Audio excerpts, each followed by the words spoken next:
welcome back to Lorehammer. We got a fun episode of Roboute Guilliman Part 2 coming at you here. I'm your host, Mark. We got Christian joining me once again for this.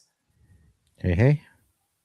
Oh, are you excited for Part 2 of pretty much Mr. Do Nothing?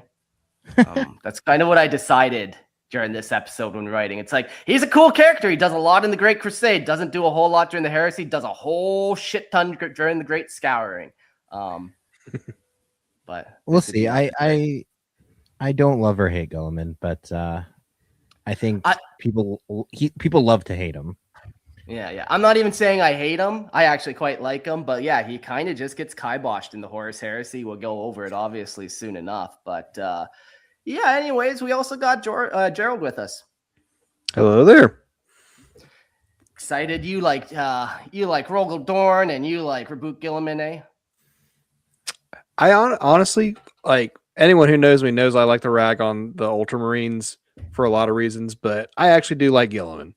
Like, I do. I would probably prefer him over Rogel Dorn if I had to choose between the two. Okay. You don't like stern man. Your father was a stern man, and it reminds you too much of that. So you're going a little softer with Roboute Guilliman's touch. Okay. I get it. It's the logistical, analytical side that really speaks to me. Yeah. No, he's a great character. Like, I joke he doesn't do a whole lot, but he does do a whole lot. He founds a whole empire during the Heresy. He does a whole lot, but like, it's like everything he does doesn't really affect the Heresy. So it's kind of one of those fun things, but he's always up to something. So yeah, before we get into Roboute Guilliman and all the stuff, the Horus Heresy and the Great Scouring, let's do some quick housekeeping. Come join the Discord. Super easy to get on. You just got to go into the podcast description and there's links to all the different places. And while you're clicking links, you can click the Patreon link. You can click, I don't know, the merchandise link if you want. You can go buy some t-shirts, all that kind of stuff. Yeah, and you can always help the show by joining the Imperial Tithe. You get an ad-free version of the show for only $2.50 and get the live stream versions for only $5. So cheap is free. Cheap is free, and hey, our Barrier of Entrance is very cheap. And speaking of the live stream version, just join on Patreon to get access to that perk, and you get to be able to talk with us and see what we're, see our faces and whatnot. And since we're talking about the Primarch in true Gerald fashion, I have one right here. Yes, there he is. The old third-party knockoff Guilliman. But no, he's tight. That's sweet. I love the flowing cape and tight. Flaming sword. One thing I didn't like was he has the flaming sword, which is supposed to be his 40, which is really his 40K version. But I'm not going to split hairs. Yeah. You could have cut it off, Gerald, if you cared that much. I could have, but then he would have just had a hilt, and I didn't have anything to replace it. So that would have just been weird. Leave him with the hilt. Oh, man. Cool. Yeah, and if you guys join all the live stream, all that kind of stuff, you can check out, watch. You can also chat with us and call in guests at the end of the episode. Just like shoot me a message during the show. Hey, I got something I want to say at the end, and we can get you on instead of me trying to like fill time while we're waiting for somebody to click links that they don't click. So yeah, cool. Let's get into this episode. We are going to be doing Roboute Guilliman. We'll start off with just a quick recap about his origins and what he did in the Great Crusade. Mention all 500 of his worlds by name and paragraph each. We'll let you know about everyone. Just a quick recap, no big deal. And then we'll dive into the Ultramarines and then the start of the Horus Heresy. So a couple things happened to him. There's the Battle of Calth. Everyone seems to know that very prominent battle. Probably one of the bigger battles in 40 or in 30K. And then we did the Shadow Crusade, which we just covered with Angron on our last Primarch kind of episode. So that will be a nice little fun recap to talk about that again. Imperium Secundus, that little empire that he set up on the far side. He's always setting up his little empires, this guy. And then the second Battle of Davin. I hadn't heard of that until this episode, so we'll learn about that. And then the Siege of Terra. Does he make it in time? And after that, we'll do the Great Scouring. He's really the avenging son, the rebuilder in the aftermath of the Heresy. He's kind of the guy that really holds it all together. Even like Primarchs like Rogel Dorn, like they become like almost like that vengeful son, like a crusader, where like, Guilliman is making sure the planets are being taken care of, rations are being sent places, all that kind of stuff. So we'll talk about that. We'll talk about the second founding. And then finally, where did he go during the Battle of Tesla. Yeah, so gonna be a fun little episode. Cover his personality, all the kind of cool stuff. What kind of war gear he uses. He wrote some more books that we'll talk about in this episode. That's kind of fun. My man, published author, published conqueror. Many successes under his belt. Yeah. Everyone, all the Primarchs always said they wanted to write a book, but Guilliman was the only one, eh? And maybe Logar, I guess. Yeah, but no one reads his. No, that's trash. Except for It's the like entire church of no, the Emperor. it's just a poor fan fiction of the Emperor. It's not. It's fucking rubbish. Not canon, okay? Oh, cool. Yeah, plot twist. The Imperium still reads it to this day. Ah. All right. Let's start off with our recap. Roboute Guilliman. Roboute Guilliman, Primarch of the Ultramarines and son of the Emperor, stands apart from his brothers as both a master strategist and a visionary statesman. Where many Primarchs excelled solely at war, Guilliman believed conquest was meaningless without stability, governance, and long-term prosperity. Known as the Avenging Sun and Master of Ultramar, he combined ruthless battlefield efficiency with a scholar's mind for law, logistics, and administration. To him, empire was something to be built and maintained, not merely won, making him one of the Imperium's most capable architects of civilization, as well as one of the greatest generals. Guilliman's story began with the Chaos Gods scattered, when the Chaos Gods scattered the Emperor's infant Primarchs across the galaxy, casting his gestation pod onto the harsh but disciplined world of Macragge. Discovered and adopted by the ruling consul, Conor Guilliman, he matured at an extraordinary rate, displaying unmatched intelligence, leadership, and strategic brilliance from childhood. After crushing a rebellion that killed his adoptive father, he assumed control of the planet and reorganized it into a model state built on merit, law, and efficiency. By the time the Emperor arrived, Guilliman had already forged a thriving interstellar domain, proving himself not just a conqueror, but a builder of enduring order. During the Great Crusade, Guilliman and the Ultramarines became one of the Imperium's most effective instruments of expansion. Their campaigns were defined not by reckless slaughter, but by careful planning, overwhelming force, and meticulous post-war reconstruction. Guilliman ensured that each conquered world was stabilized, defended, and integrated into Imperial systems before moving on, dramatically increasing long-term compliance. His legion grew into one of the largest and most reliable, rivaled only by Horus's forces, and Guilliman himself earned a reputation as a commander who could wage total war while still thinking generations ahead.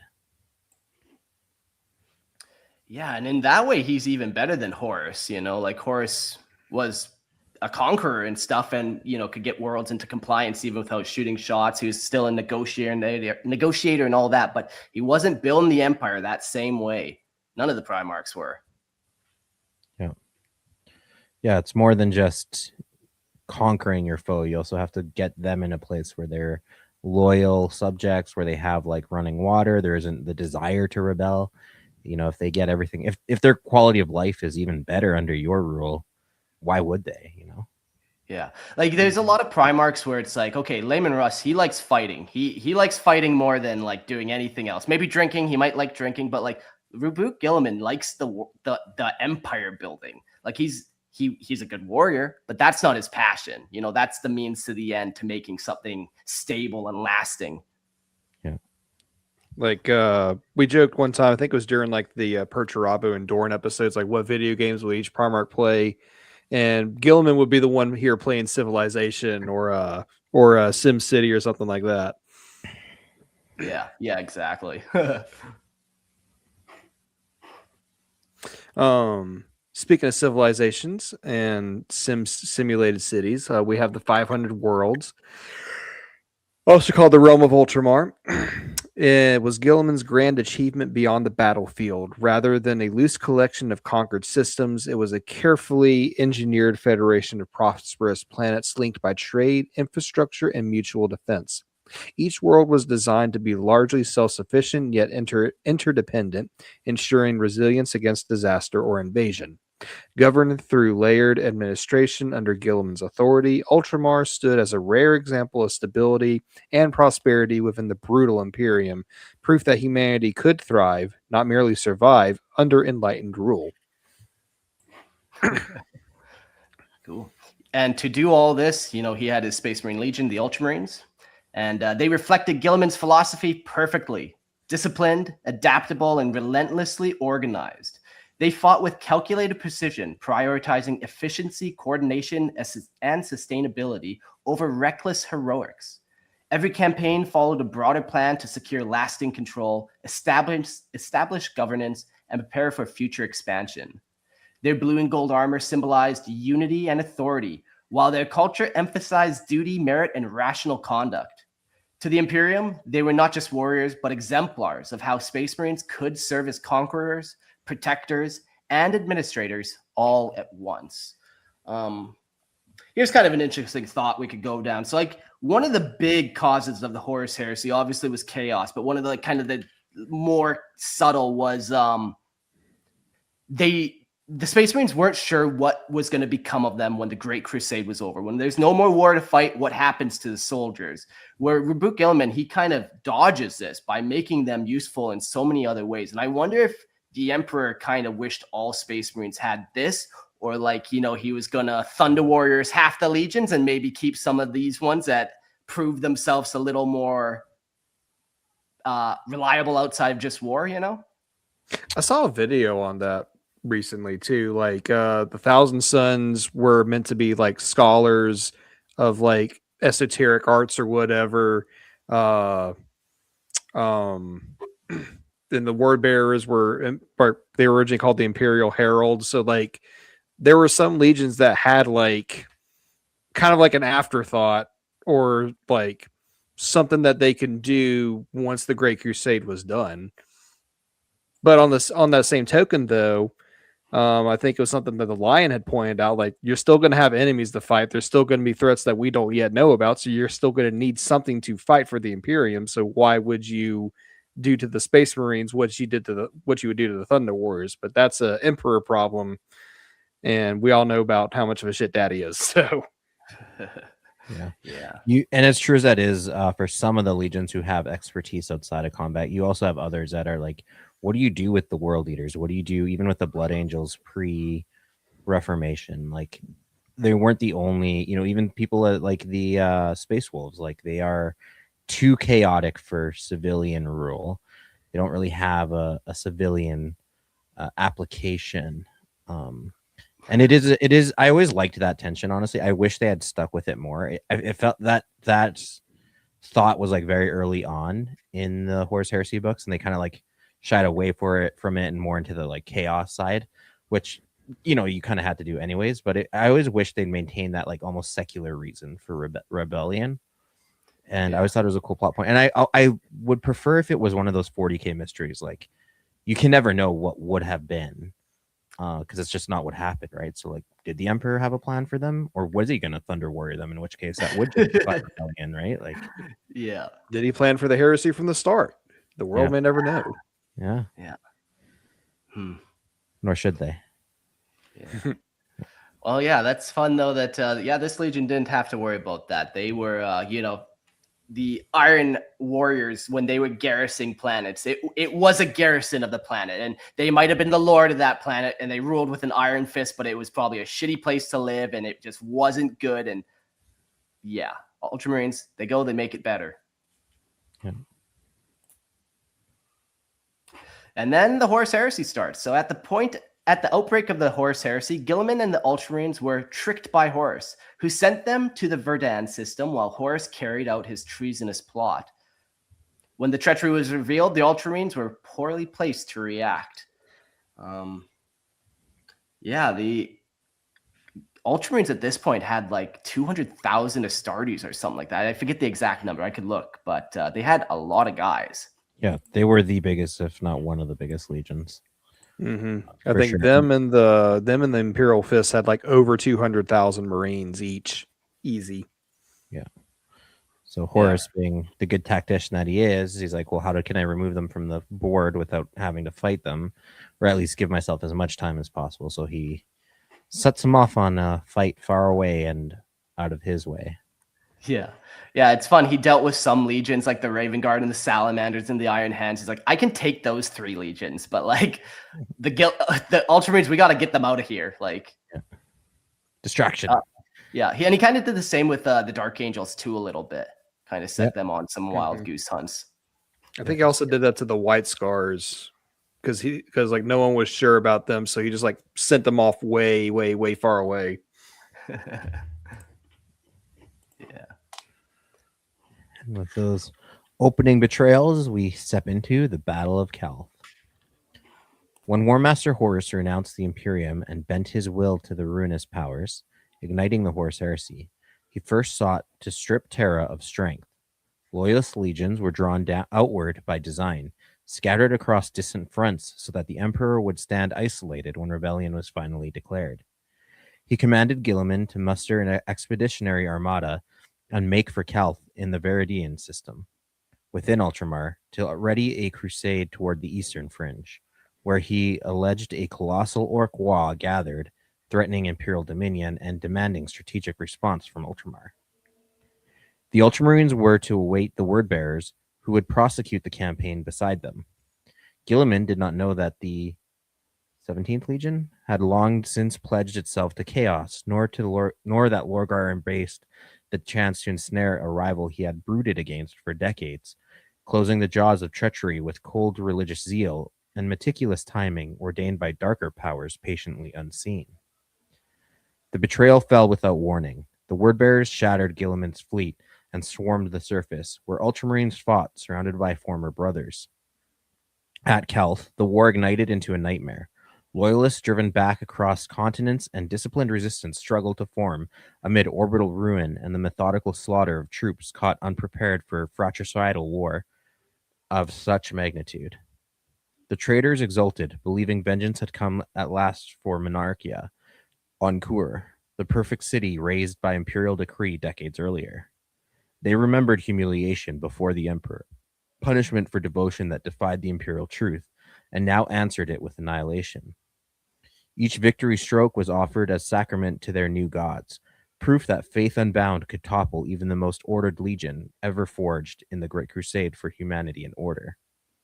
Yet, Guilliman's flagship endured, clawing back from devastation through emergency repairs before rallying surviving vessels into a coherent force. Assessing losses with unsentimental clarity, he transmitted an urgent astropathic call to McCraig, summoning reinforcements and preparing to reclaim the initiative from treachery with disciplined resolve alone. Oof. Yeah, I wonder like how the word bearers actually thought they were going to do in this campaign. If they were like, they knew they weren't going to be able to destroy all the Ultramarines there. It was just kind of like this distraction hurrying force, like do as much damage as possible. Yeah, I think that's, and it's when you have like a fanatical force like the word bearers that fits with their MO, right? Like for them, it's not about winning; it's about just wrecking as much as they can, and even in the ruin, that's like worship to their dark gods. So that's a win in their book. Mm-hmm. And as long as they're just make some kind of strike against the Ultramarines for what happened on Monarchia, it's still considered a win to them. Exactly. Yeah. It's just this, like, I don't care what happens to me as long as you go down with me, right? Like, how do you win against that? Yeah. It's a pretty crazy battle. Like, it's been a while since I read this book, but yeah, it's pretty brutal. The close fighting and like the super personal and like dark nature of it. Cause those world bearers are fanatical and they are like carving you up. They're not just killing you, they're doing then a blasphemous deed to you as well. It gets pretty wild. Yeah. And there is a thing. Sorry, go ahead. Also, like just unleashing on the civilian population, right? Again, they're not here to win over the world. They're here to do as much damage as possible. So like sacrificing civilians and just murdering anyone they can get their hands on. Yeah, for sure. I heard of some folks talking about the how the word bearers should actually be the poster boys for the Chaos Space Marines, but I'll save that discussion for when we actually talk about the word bearers. Yeah, that would be a fun little tangent to go down.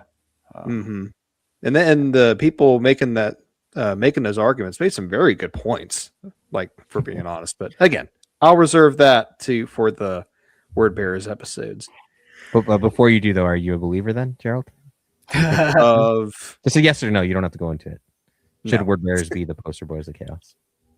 No. No. Okay. Well, we'll look forward to the discussion. Very, very good points, but I'm okay with Black Legion being the poster boys. But let's talk more about the Battle of Calth here, because there's a lot of stuff with this. The Loyalist Space Marines on Calth, all Ultramarines, executed a disciplined fighting withdrawal before consolidating within fortified bastions. Many had been born upon that world and held it with unyielding resolve, exceeding even the word bearers' grim expectations.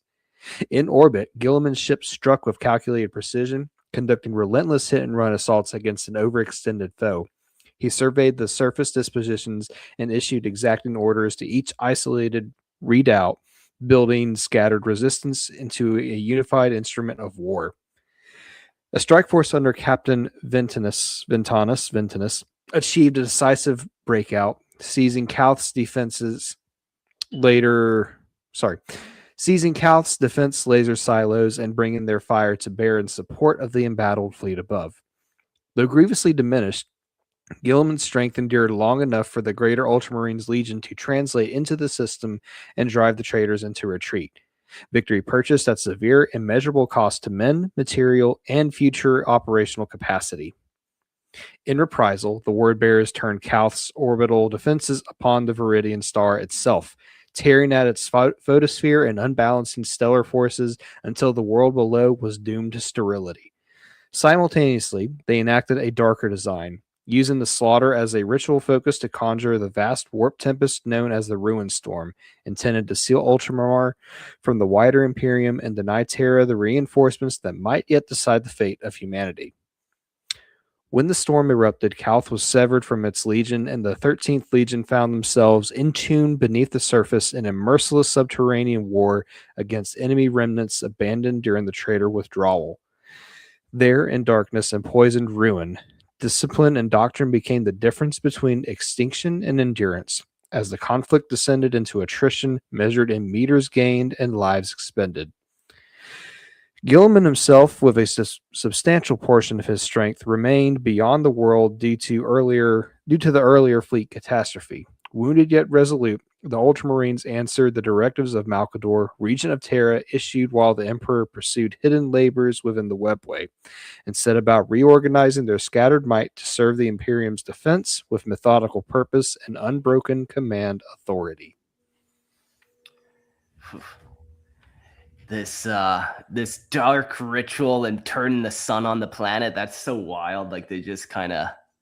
There's a lot of ways to destroy a planet in 40k, it seems. You can glass it or virus bomb it. You can blow up their sun. You could shoot the planet into the sun. You can really get creative with it.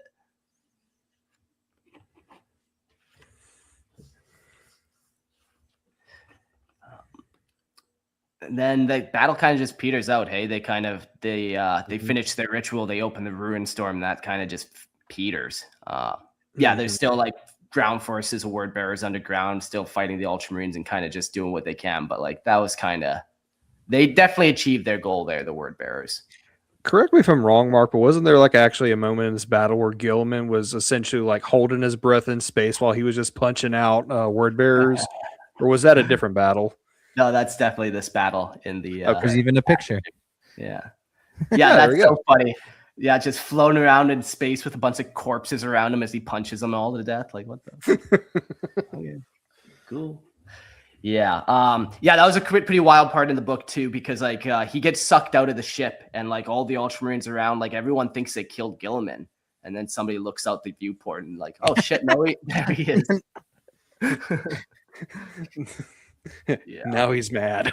Now he's mad. Fuck.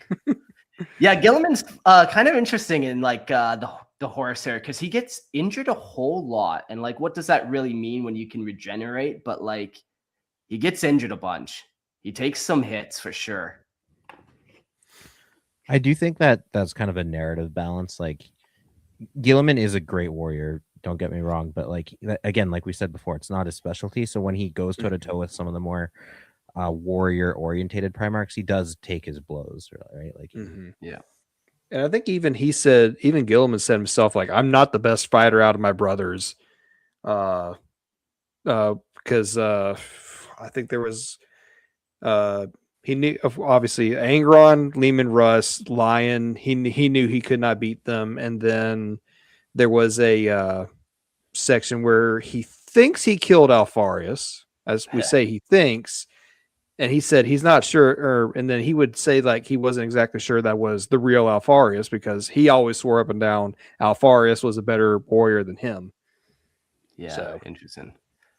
Yeah, he'd be a pretty reliable testimony too there. If he's like, yeah, the Lion, you don't want to mess with that guy. You don't want to mess with Angron. Yeah, he like has analyzed them. He's written books on them, on their like different fighting styles. He knows he can't. All that being said, someone who knows their limits doesn't mean they're not good either. Like Guilliman is also no slouch. I think he's like pretty competent all arounder. I hate to bring tabletop rules into the discussion because I don't think they're very reliable, but he is quite a menace on the table too. Even his 30k Primarch rules back in the day. So he's definitely no slouch either. Don't think he's like a Lorgar. Yeah, I recall he had a very cool rule on tabletop, and maybe I'm kind of misremembering it, but basically every turn that went by, he became better at fighting. It's like every turn he analyzes the situation one more time, and then he's going to hurt you more likely the next time. He learns. He learns and adapts on the fly, and he's like picking up on your weaknesses. He's looking at how you attack. And finding So there's some characters that just might one hit you in the first round with Guilliman. Yeah, he might just eventually take you out. Like you give him enough time, and he will. I know for the 40k rules, he hands out buffs to his armies like candy. Like he's that good of a tactician. And then there was another thing where he was talking with Corvus Corax, and Corax always talked about in the simulations, like he might have been able to get like 1 or 2 wins off of Guilliman, but then if you tried that same trick again with him, Guilliman's going to recognize it and be able to beat it. So like you might win isolated battles with him, but you cannot out strategize him. Yeah. Yeah, he'll win the long game. For sure. Yeah, well, like even during this the Battle of Calth, even after ambush, even after his whole fleet kind of gets destroyed, he's like, you know what? Quick repair, rally, and we're back at it, boys. And like the plan's all turned around now, Yeah. I think one lore tuber said, like, as far as like raw strength and fighting ability, like Guilliman's like perfectly average, like in the middle of all of them. So, which I mean, that still makes him a pretty competent fighter. Like if you're in the middle of like 18 to 20 Primarchs, that's pretty good. Yeah. Cool. So we'll go into the Shadow Crusade next. The Word Bearers aren't done yet. The Shadow Crusade formed a principal campaign of the Horus Heresy, the second great theater in the Eastern Fringe alongside the Calth Front. It was conceived as a war of annihilation, prosecuted by the Word Bearers and the World Eaters against the 500 worlds of Ultramar, aiming not merely to conquer territory, but to cripple the strategic foundation of Guilliman's domain. While the Ultramarines reeled at Calth, Lorgar advanced with a separate host, joined by Angron and the World Eaters, striking deep into the remaining worlds of Ultramar. His purpose was singular, to bring into full being the Ruinstorm, a warp cataclysm that would seal Ultramar and half the galaxy behind an impenetrable veil, severing the largest legion from Terra at the moment of greatest need. Though the storm had been first kindled during the catastrophe of Calth, it required sustained atrocity to reach maturity. Lorgar therefore unleashed a campaign defined by excess and devastation, a calculated harvest of suffering to empower forces beyond mortal comprehension, ensuring that each destroyed world served not only military aims, but an architecture of greater strategic isolation. Just thinking about the Ruinstorm here in this like massive warp storm and like other ones like this that have happened. There's like the Eye of Terror that happened, and like what had to happen in order to cause that, like a whole empire for thousands of years doing debaucherous things caused that. Like there is some heinous stuff going on during the Shadow Crusade against the 500 worlds to like generate enough warp energy, turbulence, and stuff to rip the galaxy in half again, or for the first time, I guess. Mm-hmm. I guess a little bit counter to what I said earlier too. It's cool that it does give the word bearers a reason to be like horrifically evil. They're not just being sadistic for being the sake of being sadistic or because we're the bad guys. They actually do have a strategic purpose in that, like these dark rituals do achieve a strategic aim. Yeah. Mm-hmm. The advance soon denigrated into indiscriminate slaughter. Angron's compulsion for total destruction repeatedly delayed progress, as entire populations were butchered, regardless of tactical value. Friction between the primarchs escalated to open confrontation, halted only by a sudden intervention of raiders from the Dark City, whose attack forced a temporary alignment of purpose between the uneasy allies. Among the fiercest engagements was the Battle of Armatura, where colossal Abyss-class warships tore through the formidable Ultramar defense. Amid the carnage, Lorgar perceived that Angron's implanted nails were consuming him beyond recovery. Seeking to elevate his brother into a weapon fit for the Dark Gods, he resolved to uncover the origins of the implants upon Nuceria, dispatching devastation across Ultramar while he pursued this design. Worlds such as Talasar and Perception suffered in the traitor's wake as the fleets fragmented into marauding groups, spreading terror with ruthless efficiency. Each system attack contributed further to the mounting psychic toil required to empower the growing warp tempest, turning Ultramar into a battlefield and a ritual ground. Yeah. We'll continue with this Shadow Crusade. Upon reaching Nuceria, the Primarchs discovered Angron's former comrades slaughtered and his legacy defamed by the ruling caste. Enraged beyond reason, he ordered the planet purged. It was then that Guilliman arrived with a hastily assembled fleet intent on exacting retribution for Calth and halting the destruction of his realm before it became irreversible. Despite being heavily outnumbered in capital strength, the traitor armada engaged the Ultramarines in a brutal orbital battle. The Loyalists' numerical advantage allowed them to break through the blockade and land forces upon the surface, even destroying one of the enemy's mighty battleships at grievous cost, demonstrating that discipline and coordination could offset disparities in raw power. On Nuceria's surface, Titans and Astartes clashed in a war of apocalyptic scale. Guilliman confronted Lorgar directly, their duel a contest of ideology as much as strength. The arrival of Angron shifted the balance, driving Guilliman back through sheer ferocity until intervention by his sons enabled withdrawal, preserving the Legion's command structure. The outcome fulfilled Lorgar's design. Harnessing Angron's unrestrained fury, he enacted a ritual of blood and ascension, channeling the power of Khorne through his brother. Angron emerged transformed into a monstrous avatar of war, freed from mortal limitation and remade as a living engine of slaughter at the very moment the Ruinstorm reached its zenith. With their objective achieved, the traitors withdrew, leaving devastation behind. The empowered storm spread across the Ultima Segmentum, sundering the Imperium and isolating loyalist legions from Terra. Cut off from the Throneworld, Guilliman gathered the stranded forces at Macragge, where necessity compelled the creation of a secondary imperial authority to preserve order in the Emperor's absence. Even as the war's focus shifted toward Terra, Ultramar continued to burn. Remnants of the Shadow Crusade persisted as roaming fleets and massacres ensured that Guilliman's realm remained a contested bastion rather than a secure refuge, and forcing him to wage a prolonged campaign of restoration while the fate of humanity was decided elsewhere. Yeah, we have Angron's ascension into demonhood. It's I can't remember when or where Mortarion ascends, or who's the other what's his name? Fulgrim? No, Magnus. Yeah, Magnus. Does Magnus ascend it after his planet gets torched? Like, Yeah, as part of exactly. that, At the end. or long after? Yeah, at the end of that, I believe, like he does this Yeah. huge ritual and gets transformed. Okay, because it seems like, at the very least, for Fulgrim and Angron, they almost kind of get duped into becoming demon primarchs. It's like not even them that choose it.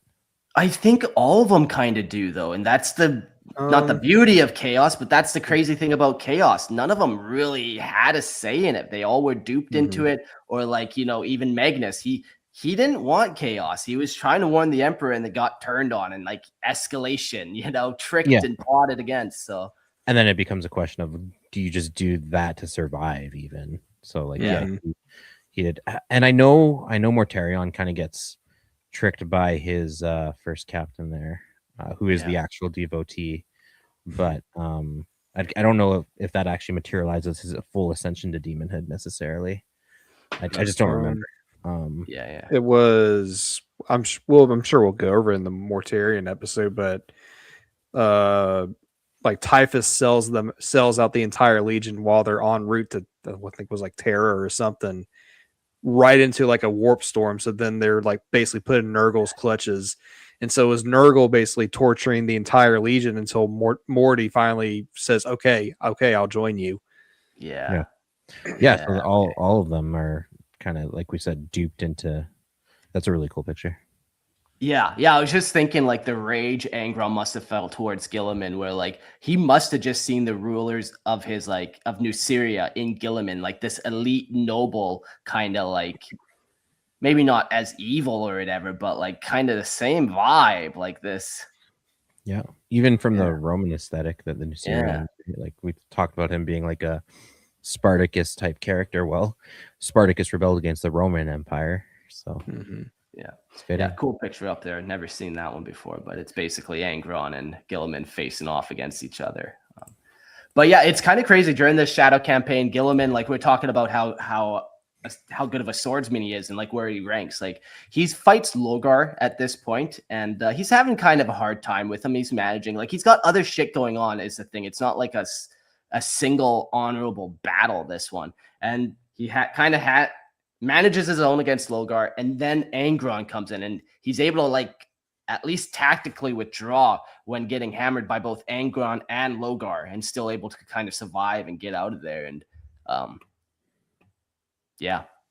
not to divert too much either. Is this the world where Angron gets stepped on by a Titan?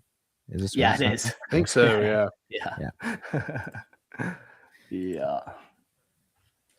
Very cool battle. Like lots happens. The transformation of Angron, super cool. And then Guilliman's just kind of forced to go back to his kind of McRae and just like, okay, let's regroup again. Like Galaxy's fucked. Well, what went wrong?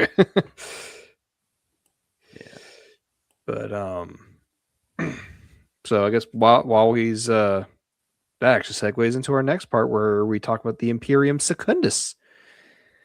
Severed from Terra and the wider Imperium by the vast warp tempest known as the Ruinstorm, unleashed through the treachery at Calth, Guilliman judged that the Emperor's vision of a united humanity stood on the brink of collapse, its survival no longer assured by distant authority.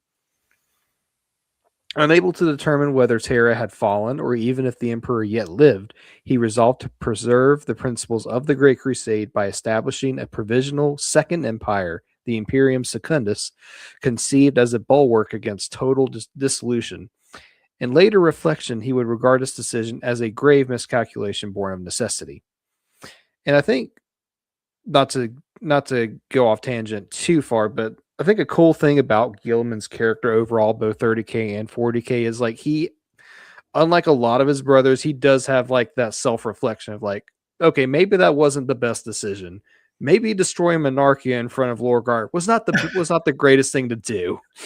Yeah. Did he kind of expand the thought of why he didn't think Imperium Secundus was the move? Was it just like a distraction on his end, or like?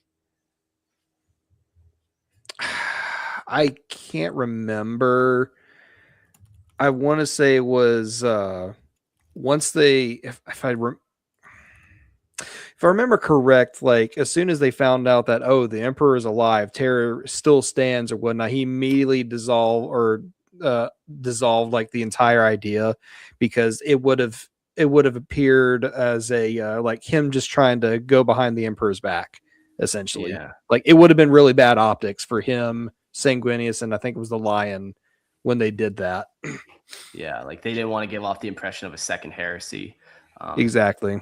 Yeah, he was like acting under like false information and made a wrong choice, I guess. And like, yeah, maybe if he had the right information, knew that the Emperor was still alive behind the Ruinstorm, maybe he would have tried to push that way more, you know, and maybe that would have then saved him in the end. I could see how, yeah, you know, it's cool to build this grand new empire and like try to hold this crumbling empire together. But yeah, if you don't know the full picture, then kind of seems like a distraction.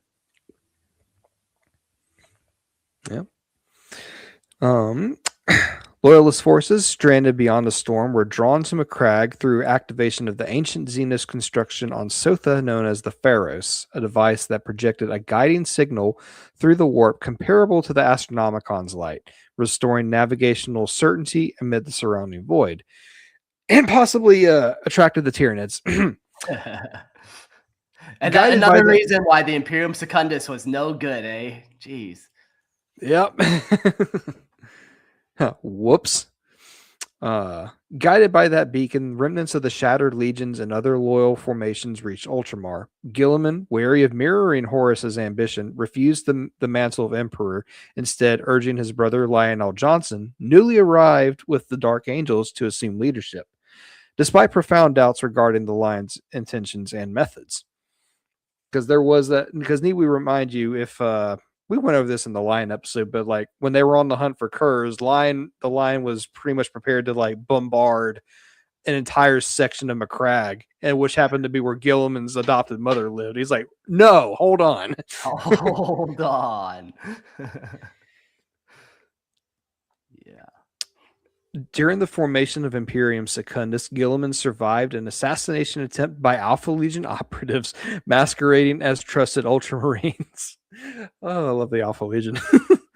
Soon after, Conrad Kurz, having concealed himself aboard the Dark Angels flagship, descended upon Macragge.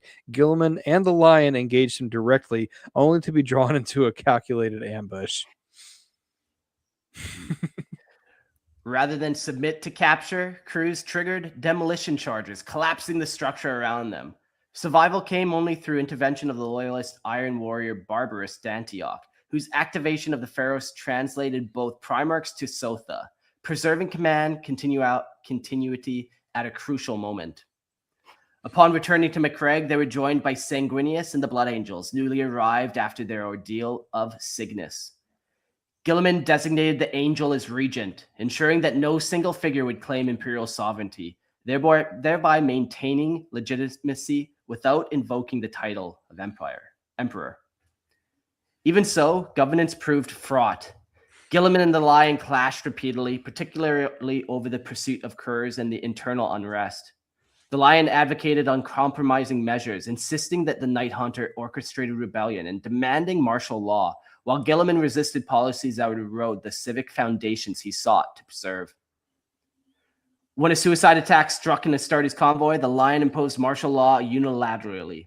Further, conflict arose over insurgency in Illyrium, where he proposed deploying weapons of mass destruction to flush out Kurz.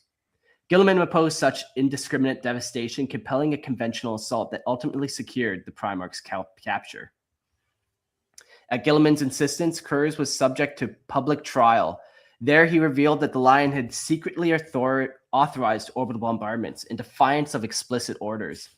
The disclosure provoked near-fatal fury, threatened to reduce the proceedings to execution rather than judgment under law. Outraged by his brother's breach of principle, Guilliman and Sanguinius ordered the Lion to depart Imperium Secundus space. Yet in time, acknowledged that zeal had driven him towards the very excesses he opposed, the Lion sought redemption by assuring responsibility for Kurz's confinement, accepting the burden of guarding a brother before he had failed guarding the brother he had failed to destroy. Yeah, Imperial Secundus. Everyone knows Empire runs best when you got 3 El Presidentes. Yeah, that's kind of the story of this. It's just like you have these characters of such massive charisma and power, and they have their own way of doing things, and they just kind of butt heads, even though they're on the same sides. Even though, like, well, your options are this or fucking chaos. Like, can we work together? No, you still want to orbital bombard planets? Okay, well, we can't work together then. Yeah. And it's crazy when Guilliman loses his cool. Is like he's like one of the most level-headed primarchs given into that whole logistical superpower of his. So it's like it's really wild just like to see him just finally lose it. That is actually something that happens to him too at Calth, where he kind of snaps after he gets launched into space. So he is known to get pushed to that level, but yeah, that's not typically what he's doing. I mean, I would too if I was thrown out into space. So without your helmet. Yeah, pretty wild. This, it sounds like it would have been such a cool concept. You know, lots of people talk about if in 40K when the Primarchs come back, we can set up this grand organization of Primarchs to run the joint, and like this person can do X and this person can do Y, and like, but it doesn't work. They tried it in the Imperium Secundus with Roboute Guilliman, the master organizer, and they still couldn't manage such a feat. Yeah, they had it all. They had all the best cards. They had the Lion, the best like military general. You have Guilliman, the best organizer and statesman, and then you had even Sanguinius, like the best charismatic leader, figurehead. And they couldn't. And you know, I kind of like that. I do like that. Yeah, it kind of is a shot at everyone who's like, yeah, the Primarchs coming back will be a new golden age for the Imperium. Like, maybe it's just going to lead to more problems, actually. Have you heard of this thing called the Horus Heresy that the Primarchs did one time? Yeah. Exactly. I never once thought that when they were bringing back the Primarchs. I was thinking like, okay, we're setting up for Horus Heresy 2.0. Here we go. I love that picture of Guilliman with the cigarette. He looks like Ben Affleck, just like exhausted, and he's just like, "What is this?" Oh, that's so funny. Yeah. All right, moving away from the Imperium Secundus, we have the Second Battle of Davin. Following the judgment of Conrad Kurz, Sanguinius, Lionel Johnson, and Guilliman concluded the Imperium Secundus had fulfilled its purpose and must be dissolved. Their course was clear: breach the Ruinstorm, reach Terra, and stand beside the Emperor, now confirmed alive, against the rebellion's inevitable climax. As the united fleets of Ultramarines, Dark Angels, and Blood Angels advanced into the storm, they encountered terrors beyond conventional war and reports of destructive force known only as the Pilgrim. At Anurai, traitor forces struck without warning. Guilliman survived an assassination attempt by wordbearers wielding arcane and athame blades, which he secured for study, seeking knowledge that might be turned against the enemy. During the Battle of Puran, Sanguinius received a prophetic vision directing the armada to Davin, the accursed world where the heresy had begun. Though skeptical, Guilliman and the Lion accepted the necessity of trust. Both assumed the planet would be purged upon arrival, yet events would demand a more deliberate course. In orbit, Sanguinius boarded the Invincible Reason and removed the captive Kurz, intending to exploit the Night Haunter's foresight to discern Davin's purpose. He then ordered a mass descent to the surface. The Lion, furious at the risk, nearly commanded planetary annihilation before regaining control and confiding his belief that warp entities sought to corrupt them as they had Horus. Guilliman recognized the danger. Retreating to his flagship's vault, he destroyed the captured Athames, rejecting any temptation to wield forbidden power. The act was both symbolic and strategic, a declaration that victory would be achieved through discipline, not damnation.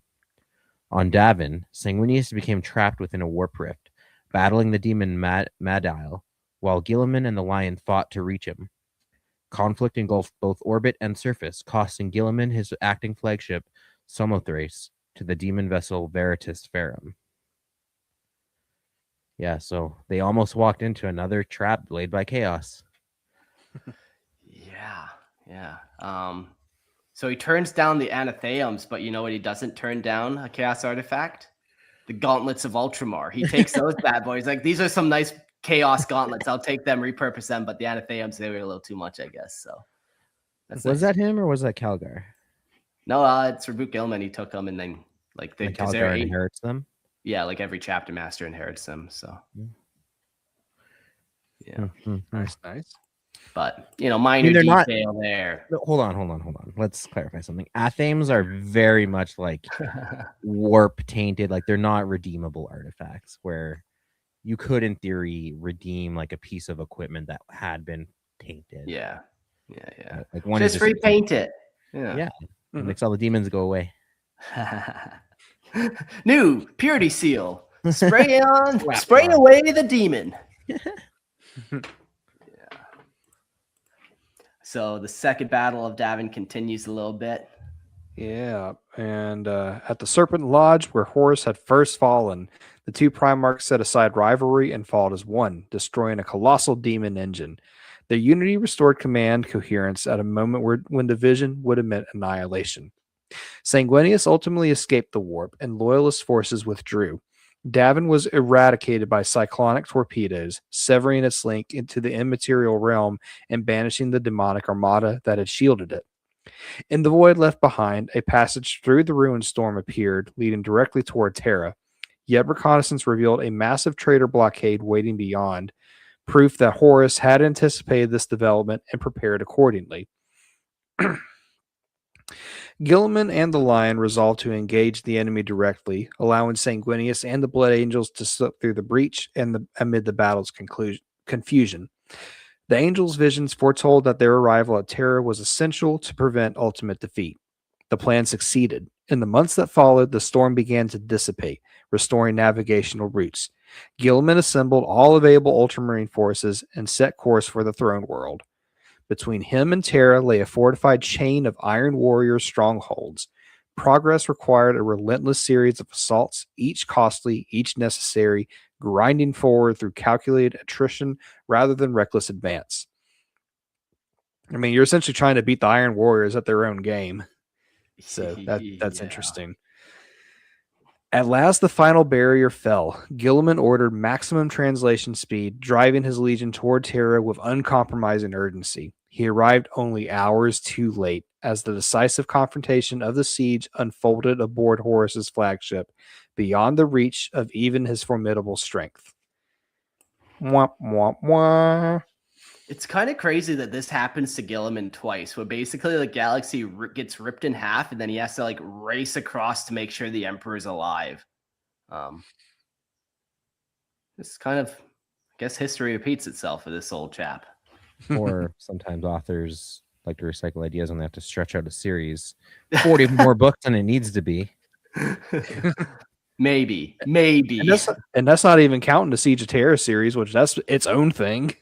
Yeah. Jeez. Oh, man. Well, the Siege of Terra, because the Ruinstorm's creation, the delaying catastrophe at Calth, the devastation of the Shadow Crusade, the struggle at Davin, and the subsequent campaigns against the Iron Warriors, Roboute Guilliman found himself unable to materially aid the Emperor during the decisive Siege of Terra, despite every calculating, urging haste. Years after the Drop Site Massacre, the Traitor Legions under Horus converged upon humanity's cradle, launching their assault on the Imperial Palace in 014 M31. While assuming key Loyalist forces remained fixed elsewhere, dispersed and unable to intervene before the Throneworld fell. Though the hosts of chaos battered the palace relentlessly, the defenders endured, holding long enough for scattered Loyalist reinforcements to begin translating into the outer reaches of the Sol system. Relief was imminent, though not yet decisive, buying time measured in sacrifice rather than certainty. In orbit, Horus received confirmation the Ultramarines, Dark Angels, and Space Wolf fleets were mere hours from their arrival. The rapid decapitation strategy upon which his rebellion depended had failed. The conflict would soon become a war of attrition he could not guarantee to win.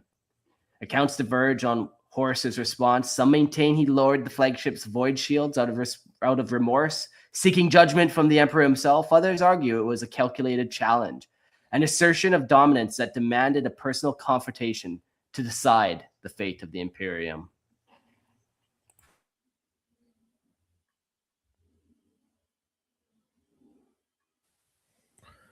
Whatever the motive, the shields fell. The Emperor, his custodian, Sanguinius, and the Imperial Fist teleported aboard the Vengeful Spirit, culminating in the War Master's death and the heresy's end. Victory came at ruinous cost. The Emperor was mortally wounded and entombed upon the Golden Throne, leaving the Imperium leaderless at the moment of survival. With the Ruinstorm finally dispersing, Guilliman set course for Terra at maximum speed, commanding a reinforcement armada exceeding 3,000 capital vessels. He came within hours of the Throneworld as the Emperor confronted Horus, yet the Astronomicon's light had failed, its master's psychic strength diverted, leaving the fleet stranded beyond safe translation range. At sublight velocities, the journey would have required millennia. Only the rekindling of the Astronomicon through the faith-fueled efforts of Euphrates Keeler and the followers restored the beacon, enabling Guilliman to complete the final approach and secure systems in the aftermath of the War Master's defeat. What he found was devastation on a civilizational scale. Terra, the Sol System, and the Imperium's core lay shattered. Guilliman refused to collapse as an outcome. Exercising decisive authority, he dispatched Ultramarine forces across the galaxy to stabilize collapsing regions, suppress renewed invasions, and prepare the Imperium for the arduous campaigns of retribution and restoration that would define the Great Scouring. Oh, man. He really just kind of, wherever he goes, he just kind of dominates and commands and takes control and turns things around. Give him enough time and he's going to turn it around. But yeah, it's crazy. He kind of makes it. He sees like Terra on fire and he's just like, well, it's not over. I guess we just start rebuilding. Fuck. What else do you do? Yeah, he really earns his title as the Avenging Son. I actually really like that for him. Yeah. Like, for sure. And well, let's actually get more into that with the Great Scouring. I'm actually really curious to see how that book pans out. Might actually get it. In the wake of the, it's going to be a 50-book series. Oh, most likely.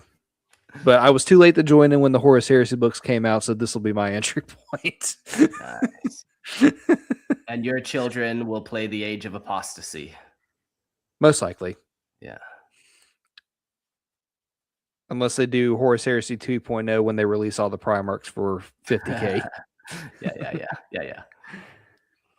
In the wake of the Great Betrayal, the Emperor lay incapacitated, while the Space Marines' strength had been ravaged by treachery, defections to chaos, and relentless war. The Ultramarines thus stood as the Imperium's greatest loyal legion, and Guilliman assumed the mantle of Lord Commander with resolute authority. I mean, honestly, like, who better for the job? Like, between this and like what he does in 40K, like, who better? Yeah, and even if the Horus Heresy didn't happen and like there was legions that were shattered and like who better?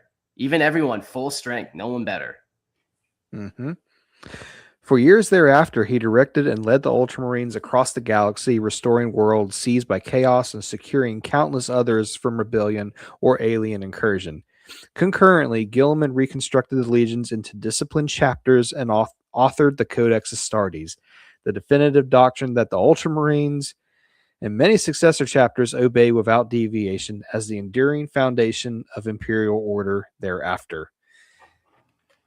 And good God, did the 40K Ultramarines love their Codex. Yes, they do. Yeah.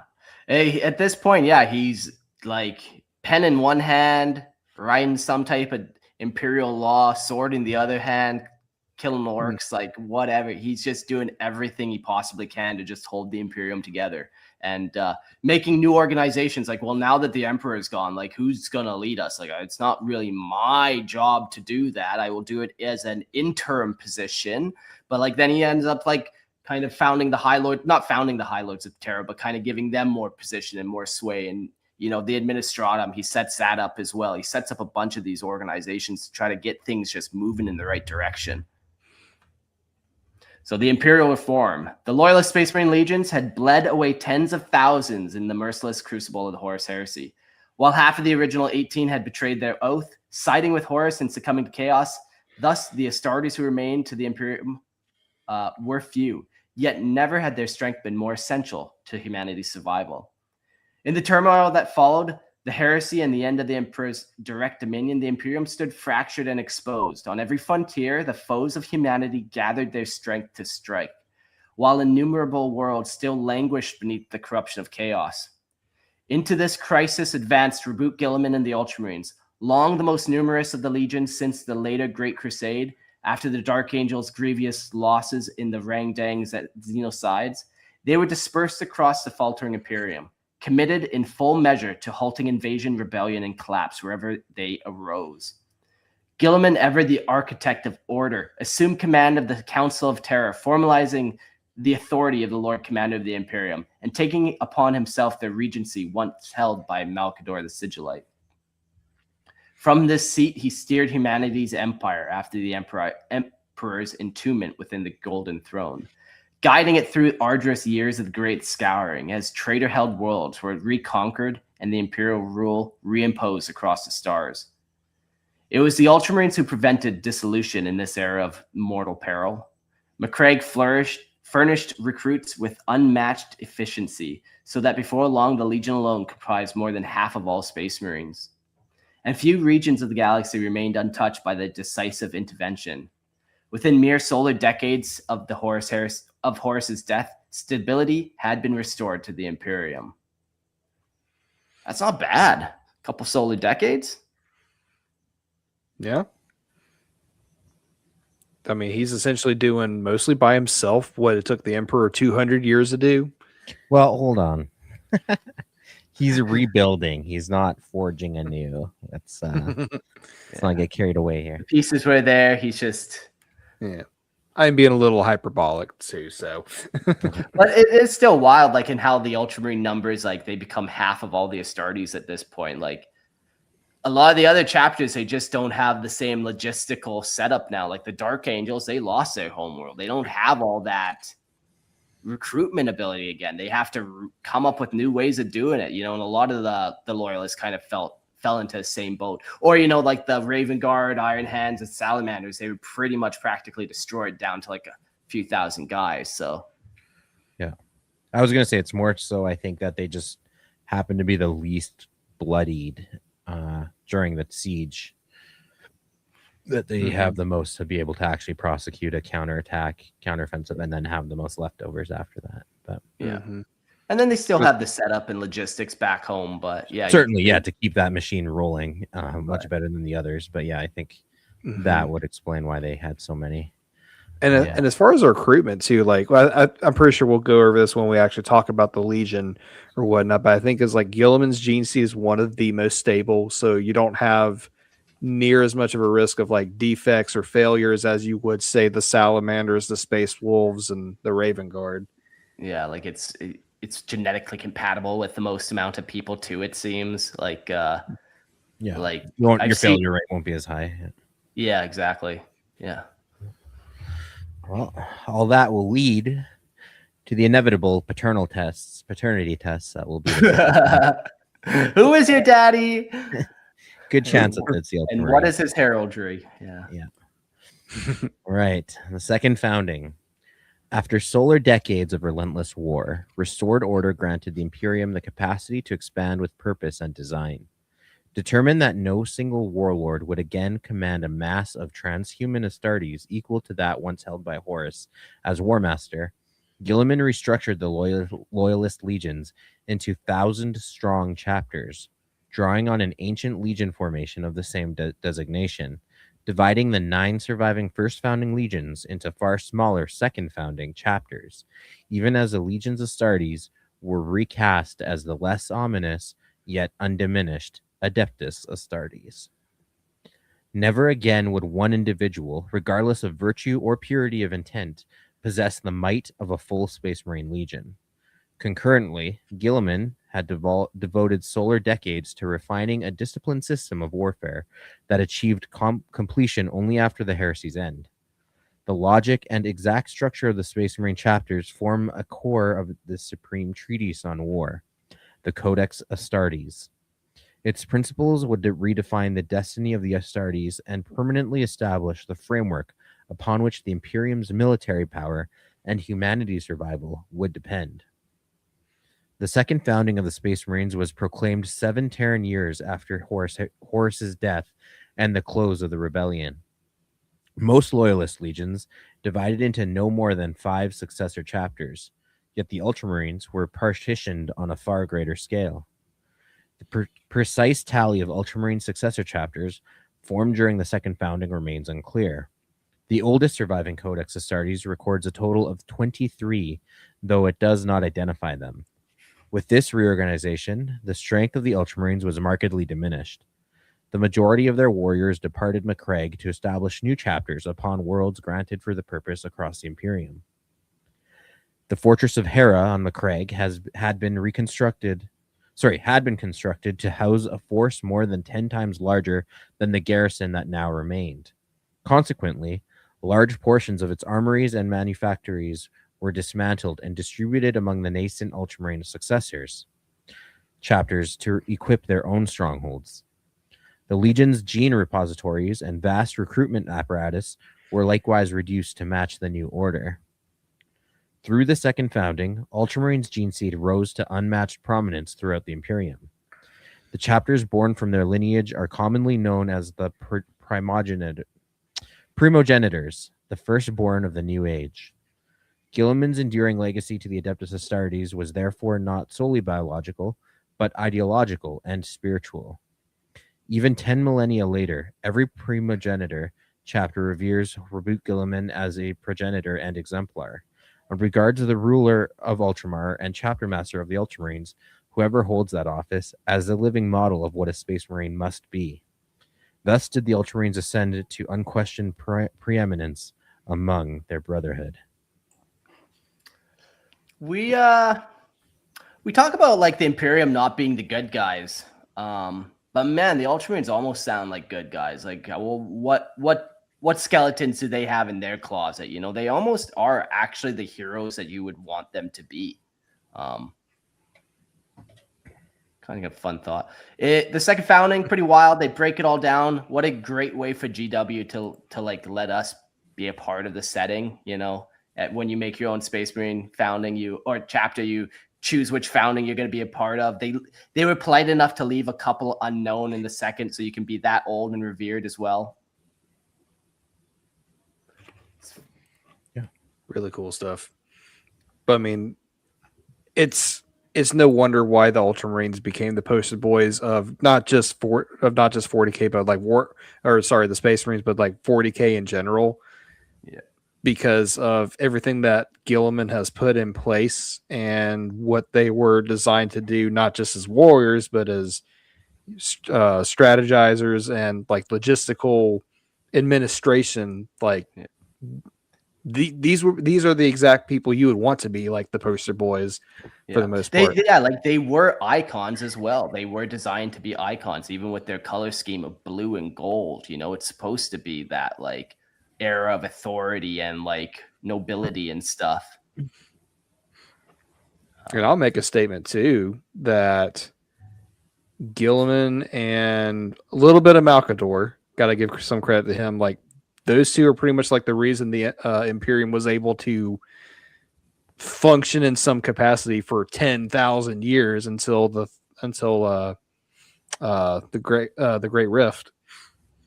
Yeah, if you think about it. Yeah, all the different things that they put into place, you know, that stood the test of time. It's always so funny to think about how long 10,000 years actually is. Like, fuck, that's, yeah, hard to fathom. If you're looking at the video version, I got this fun picture here pulled up. It just shows on the top all the 9 founding legions and then just kind of what spawned underneath them. And when you get to the Ultramarines, it's just like this fucking like, oh yeah, there's 100 guys there. So busy reproducers they are.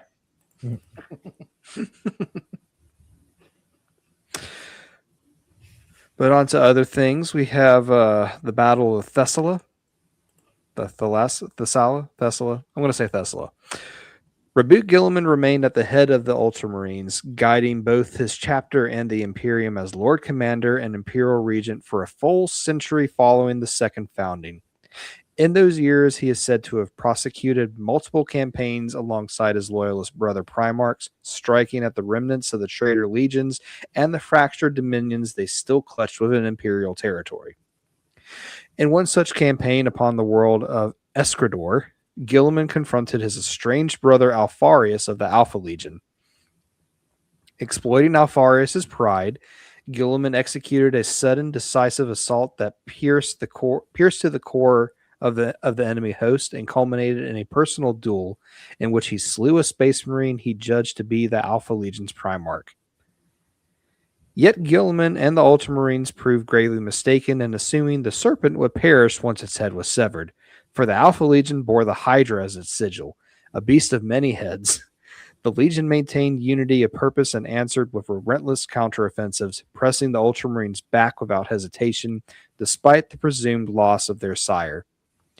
At last, Guilliman ordered a withdrawal to orbit and sanctioned the bombardment of Escrador from the void, but the Alpha Legion endured as a subtle and malignant adversary that would trouble the Imperium for thousands of years thereafter.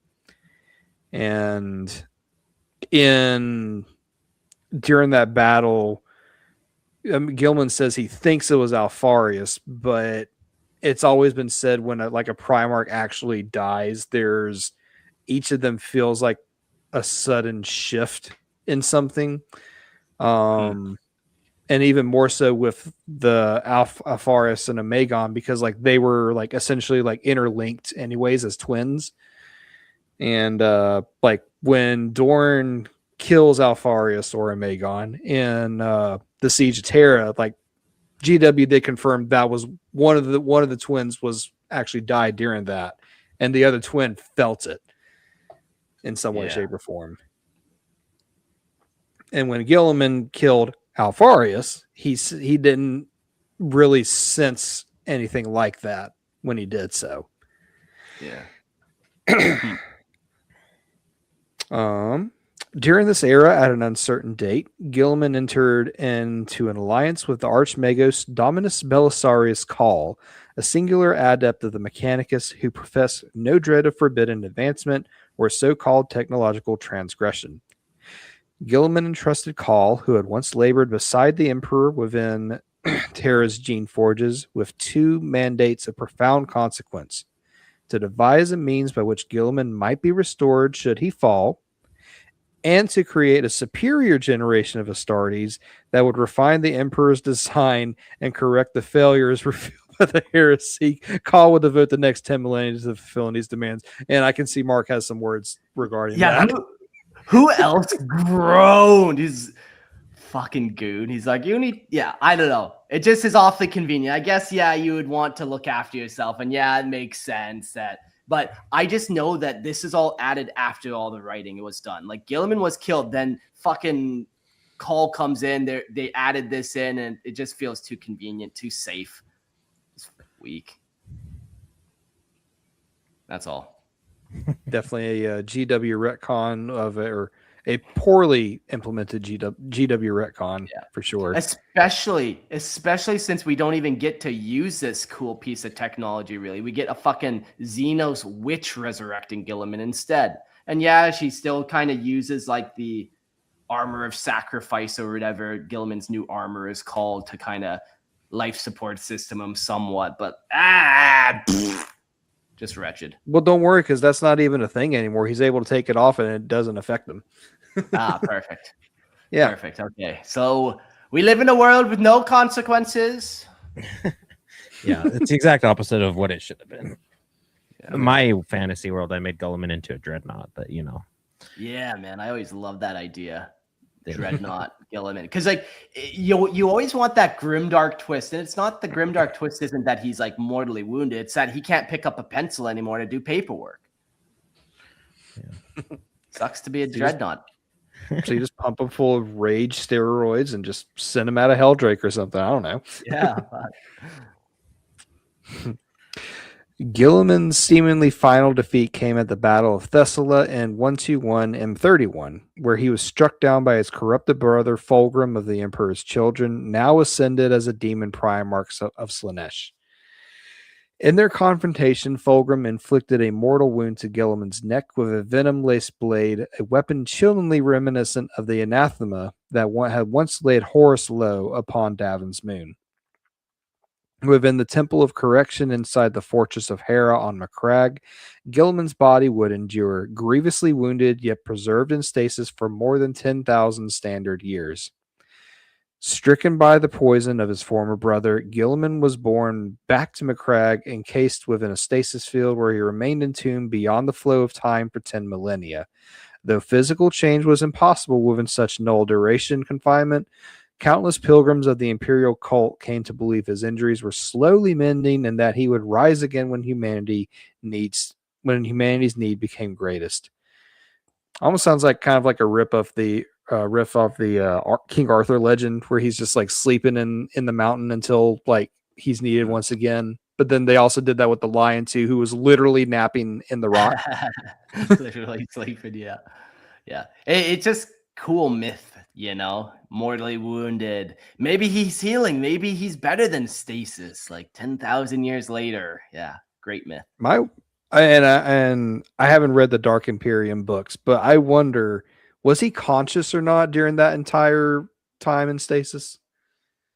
Well, the thing about stasis is it's 100% time stop. There's nothing. So okay, like consciousness wouldn't matter. Okay, there is, I think, like certain Necron technologies, you can set it to where like a person can be in stasis, but they can be fully conscious. But again, that's probably like more Necron level technology as opposed to Imperium. Yeah. It also sounds like a completely horrific thing. Completely frozen, unable to interact and scream out, watching everything around you. That would suck if you were staring at a wall for 10,000 years. Like, who are these people staring at me?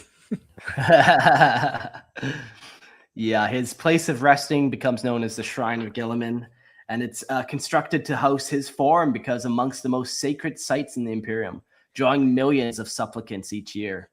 It occupied the Temple of Correction, a vast specular chamber embedded within the Ultramarines' immense polar fortress on Macragge.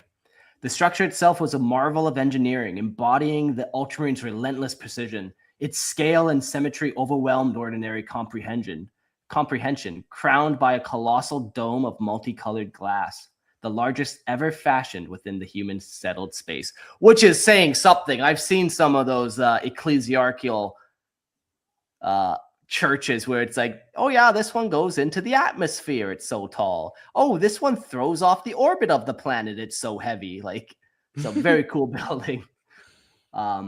Even the techno savants of the Adeptus Mechanicus journeyed to behold the edifice, reputed to have been designed by Guilliman himself. Ultramarines chroniclers claimed the marble within could raise a mountain, and the adamantium and plasteel incorporated into its frame might suffice to forge a formidable Imperial battle fleet. At the heart of the monument stood Guilliman's immense marble throne, upon which rested his noble but lifeless form.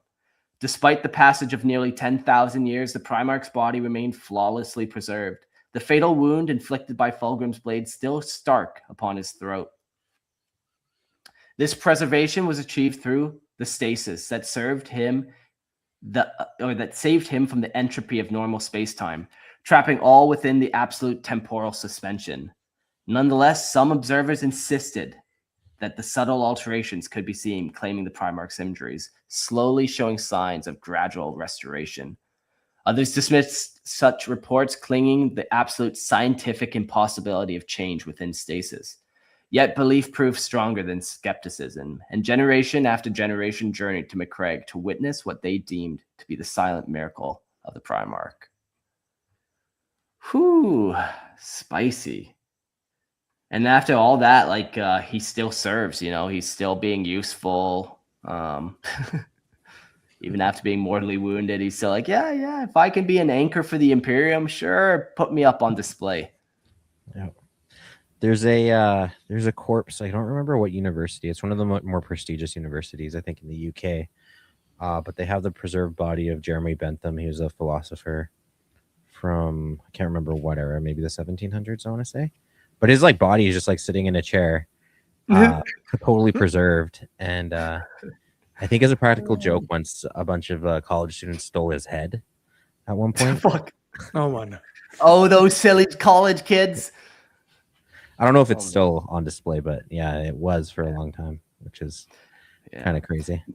Man, and this was so cool. Like, before Guilliman's return, make of it what you will. Like, this is such a cool myth. All the Primarchs kind of had their own way of dealing with stuff where it's like Layman Russ goes into the Eye of Terra to hunt traitors, and, he'll be back in the wolf times. But yeah, this one I really liked. It just kind of, I like that it's still tangible. Like it is a piece of connection to the past. Like 10,000 years ago, it's all myth. It's all legend. Like even the artwork, what artwork could survive 10,000 years? But like here sits like an actual piece of it, an actual thing from then. Roboute Guilliman, there he is. Like not just a thing, a person. Yeah. Like this is a tangible thing. Yeah. Like imagine if you could, unfreeze like a pharaoh or something from like ancient human history. Just like, no, this person lived that time. Like, yeah, if they were able to be like resurrected or whatever, like they were there 10,000 years ago with their own eyes and like their own, like interacted and ruled over and walked amongst people. It's pretty cool. Love it. Yeah. All right, let's talk a little bit of his personality. He has none. Next topic. His personality. Spreadsheet. Yeah. No. He is a high achiever. He knows this about himself. Sometimes it feels like a fault that he has to excuse to his brothers, but then he feels guilty for making excuses. He writes a great deal. He codifies everything. Information is power. Technical theory is victory. He uses a stylus, but by choice, recording in his own handwriting. He has been writing notes on Tevanti war practices for 17 minutes. He has still noted and marked 1,500 data bulletins and updates that have tracked across the secondary screens to his left. He sees and reconciles everything. Information is victory. An extract from Ultima Operational Record 1136.27.5. Yeah. Pre-heresy. During Roboute Guilliman's early years in the Great Crusade, his personality was defined by disciplined optimism and patrician certainty. He believed utterly in the Emperor's vision and in humanity's capacity for ordered progress, seeing conquest not as mere destruction, but as a foundation of a rational, enlightened galactic state. Methodical, pragmatic, and administratively gifted, he preferred careful planning over reckless heroics. Yet he was far more cold. He genuinely sought to build functioning societies behind the advancing battle lines. To his warriors, he was a stern but fair father figure, demanding excellence while rewarding competence. In this era, he embodied the ideal of the philosopher king in armor, confident that reason, structure, and law could tame the chaos of the stars. During the Horus Heresy, that certainty fractured but did not collapse. Betrayal, especially the treachery at Kelth, hardened Guilliman into a far more guarded and severe commander. His natural inclination toward order became a defensive necessity, expressed through tighter control, stricter doctrine, and an unyielding focus on survival and containment. He felt the loss of brotherhood amongst the Primarchs keenly, yet he refused to despair, channeling grief and anger into relentless strategic purpose.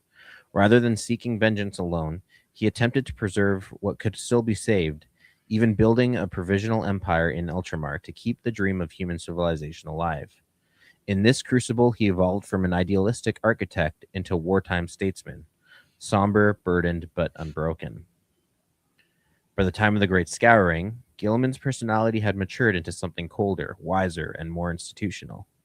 Victory had come at an unimaginable cost, and he no longer trusted in grand heroic unity to safeguard humanity's future. Instead, he turned to systems, laws, and permanent structure, most famously reorganizing the legions to prevent any single warlord from ever threatening the Imperium again. Though still driven by duty, there was a palpable melancholy beneath his resolve, a sense that the Imperium he now served was already drifting from the noble dream he once helped build. He ruled not as a triumphant conqueror, but as a custodian of a wounded empire, determined to impose stability even if inspiration had faded. In this phase, he became less the visionary builder and more the iron steward of survival. Yeah. It's a very subtle change in his personality, and you would have to like know him to see it. But he gets weathered. He's not worn out, but weathered and experienced and heavy with like responsibility and burden, where like some of the other primarchs, they don't have that same loss at the end where it's like, I built this huge empire. I've seen my empire collapse. Like, it's never going to be the same. He realizes this. Maybe there's some more idealistic ones that don't realize that it will never be the same again and still fight on, you know. But yeah, he's got that heavy burden of responsibility eventually. And just like, you can see underneath his eye that there's just like loss. Loss of what could have been. Yeah, I love that. I honestly love his like character evolution. You know, like that starting out, it kind of reminds me of like most people, right? You in life, you're like young, you're a child, you're just an optimistic person, like looking at the world and all the possibility, and then you become like a teenager, and then, you know, a young adult, you're kind of like jaded a little bit. You've taken a couple of hits in life, you're starting to realize that everything's not sunshine and rainbows. And like obviously this is different for everyone, but in the most broadest brush strokes, you know, like you become a little more world weary. And then in your old age, you're kind of like a lot wiser. You're like, you know, I was really foolish in my 20s, and, you know, you like decided to, you know, be more, I don't know what the word is, but yeah, you're just like a little more like wiser than you used to be, you know? Yeah. And when he comes back in 40K, like the meme of the Ultramarines and the Ultra Depression, like really just sits in. And, Ultra Depression, did you say? Yeah, that's been a meme. It's like, like the one with Guilliman and the cigarette looking like Ben Affleck. That's like, oh yeah, that's Guilliman and his Ultra Depression. I actually I love that too, and that's something we didn't really touch on is him in 40K. Like I've said this before. One of my favorite 40K quotes of all time is Guilliman when he's confronting the Emperor and he's like, "Look what they made of our dream." Like that is peak. That is peak 40K. Like, Guilliman meets the Emperor quote. I'm gonna literally one of my favorite quotes from 40K. Yeah, for sure. I know we've quoted that. We've quoted that before. It's worth it again if we find it though. Yeah, I'm pulling it up. Whoop. I'll just maybe make a quick point while you're finding it. I like that, like, one of the things he loses is that kind of full faith in humanity, and instead he turns to like laws and systems. Like, he can control these are predictable. Like, he sees humans as just like, there's just that little 1% chance of unreliability that now you have to counter, and unpredictability. So yeah, he just writes everything down and makes sure that every scenario has, here's the 10 steps you do if this step happens. And that's the only way now he can kind of manage. Yeah. Okay. All right. I found the quote, or most of the quote at least. Yeah, this is when he meets the Emperor in 40K. Why do I still live? What more do you want from me? I gave everything I had to you, to them. Look what they made of our Look what they've made of our dream. This bloated, rotting carcass of an empire is driven not by reason and hope, but by fear, hate, and ignorance. Better that we had all burned in the fires of Horus's ambition than live to see this. Fuck, it goes hard. Yeah. And going back to like the Ultramarines being like, or like really the only good guys to some degree. Like, you can see, like, Guilliman wanted hope. He wanted this bright future. He was building towards something. It wasn't just a war that he prosecuted because he was violent. Like, he was doing it for purpose, for legacy. Damn you, Horus! Man, honestly, Guilliman is becoming my favorite Primarch now. I hate to say it. Okay. Hate to say it. No. Love to say I it. love to say it. I'm jaded to say it. Nice. Yeah, no, he's definitely got stuff going on with them for sure. You know, there was an era of the Ultramarines where Matt Ward got a hold of him and just wrote a couple things that kind of soured the community towards them. And they weren't even that bad things. It was just stuff like Ultramarines are the best and everyone wants to be Ultramarines. Just silly stuff like that, which is like clearly Ultramarine propaganda. But like, man, it definitely took a little impact on the community there because most people kind of look at the Ultramarines like fucking nothing going on there. I mean, they were right at that point. They were rightfully like given the Gary Stu designation. Where like they were perfect at everything, bad at nothing. They can't do anything wrong. They get all the models. They get all the posters. They're like, you know, I mean, just like think about all the model releases like the past couple of years. It's just like you might get a Xenos, you might get some Chaos, Ultramarine. Here's another Zeos. Here's another Chaos. Ultramarine. Just as Roboute Guilliman intended. But enough complaining about models and stuff. Let's Guilliman's appearance, and I got a quote from another extract from the Ultima operational record. He is handsome in a plain way. He is handsome the way a regent on an old coin is handsome, like a good sword is handsome. He is not handsome like a ritual weapon the way Fulgrim is. He is not angelic like Sanguinius. There is a dutiful line to his jaw like his good brother Dorn. They share a nobility. There is the strength of Ferris and the vitality of Mortarion. The vitality of Mortarion. Hold on. Wait a minute. There is sometimes the rogue glint of the Khan in his eyes, or the solemnity of the lion. In the architecture of his nose and the brow, there is, many claim, the energy and triumph of Horus Lupercal. There is none of the bitterness that shadows Corax, or the persecuted despair that haunts poor Conrad. There is never any of the deliberate mystery that obscures Alfarius or Magnus, and he is more open than buried, or sorry, he is more open than that buried soul Vulcan. He never displays the pitch of fury found in Angron, nor do his eyes ever ignite with a psychotic gleam of Russ. So he's just a perfect, for like compared to his brothers, he's just perfectly average. You're just perfectly average. Fuck. But that's a good way to be, man. Honestly, that's in the extremes you find chaos. Just be an average, simple guy. Yeah.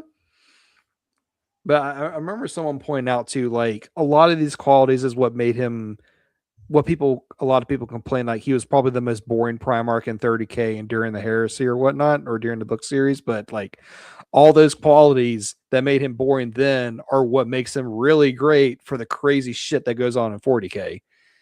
Yeah, and if we see more of the Great Scouring, man, like that's going to be tight to see him in that scenario too. You know, for sure. You know, I let off the episode with the joke like Mr. Do Nothing because the Horus Heresy isn't where he shines. Like he doesn't really do anything. Like the Empire, like he doesn't really do anything. But then it's afterwards where he's like, okay, this is what needs to happen, and takes full command. For sure. Roboute Guilliman's appearance evolved across the eras, shaped less by age than by war and responsibility. During the Great Crusade, he appeared almost idealized, physically flawless, regal, and immaculate, the image of a noble philosopher king in radiant armor. The Horus Heresy hardened that perfection, leaving him scarred, sterner, and visibly burdened, with a colder expression and battle-worn presentation that reflected betrayal and constant conflict. By the Great Scouring, his transformation was more atmospheric than physical, still magnificent, but austere and distant, carrying himself less like a conquering hero and more like a judge or a lawgiver. Where once he radiated confidence and optimism, he now projected iron resolve, as though the dream of empire had been replaced by the duty of preserving what remained. And it's just like what Mark pointed out earlier. It's just like that subtle shift of just being jaded after, like, you know, you're young, you're at the top of the world, and then you take a few punches, and then you basically get served a nice helping of humble pie, and That's Bobby G. And you eat it. You eat every bite of that fucking humble pie, and you ask for a second slice. And you say thank you. And you say thank you, Emperor, for the opportunity. We'll go into his war gear. His war gear is always described as like constantly changing. Well, more like being modified and tweaked, but like he kind of uses the same stuff throughout the Horus Heresy and Great Crusade and Great Scouring. Across the Great Crusade, Horus Heresy, Great Scouring, Roboute Guilliman war gear evolved from ceremonial perfection to brutally practical instruments of command. In the Crusade's early years, his panoply, most notably the Armor of Reason and the Gladius Incandor, was pristine, mastercrafted and symbolically rich, designed to project authority as much as battlefield supremacy. The Horus Heresy forced continual adaptations, reinforced plating, field repairs, and configuration changes, prioritizing survivability against Traitor Astartes and Primarch level threats. While personal weapon choices reflected a shift toward decisive lethality over pageantry. By the Great Scouring, his equipment had become a refined culmination of his hard lessons learned, still ornate, but optimized for endurance, command and control, and the prosecution of long, grinding campaigns. His war gear no more served merely as regalia for a conquering prince. It functioned as the tools of a warlord tasked with stabilizing a shattered Imperium. Every modification embodying efficiency, resilience, and uncompromising purpose. Yeah. What do you guys think? Do you like his 30k armor or 40k armor better? Or are they just different? Yeah, I would put them as just different. Yeah, I do like just them different. both, Mm-hmm. but for different reasons. Typically though, his weapon loadout, like you're saying, quote unquote unchanging. Yeah, still rocking power fist with a gun attached, a sword, and yeah. But even that loadout speaks to like him being an all-arounder. He's got the power fist to hit hard and slow. He's got the gun to have some range capability, and then the sword for like that middle ground. Like, yeah, he's prepared for any eventuality. For sure. Yeah. This is sweet artwork. I haven't seen this one before. It looks like a mix between like some old, but anyways, very cool. I think that's from 8th edition when he was resurrected, if I'm not mistaken. Yeah. Just this like bottom left corner looks like I'll try to find some artwork. So just remember what this bottom left corner looks like. Yeah, it looks like the Codex. Yeah. Yeah, I know exactly what you're talking about.